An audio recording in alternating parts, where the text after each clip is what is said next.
One of the misperceptions that I run into, and I have an opportunity to speak to various community groups in my role, which I'm grateful for, but a misperception is that it doesn't exist in Carroll County. And before I became Director of Student Services, which was 10 years ago now, I was principal at Northwest Middle School.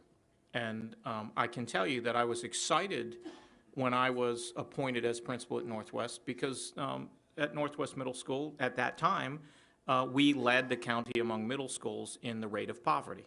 Now that, you probably say, why would that excite you? Because I grew up on free meals in northern Pennsylvania. I came from a working class, poor, white family. And I understood that struggle.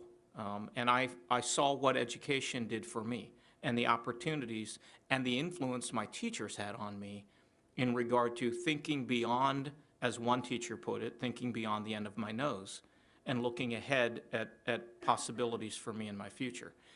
And so I was excited about that. But what I found was that in that community, people are well aware of those in poverty.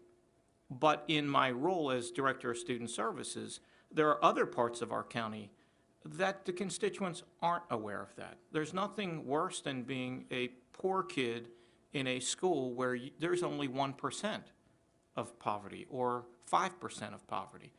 Because when you're 30% of poverty, you kind of mix in with lots of other people in your situation.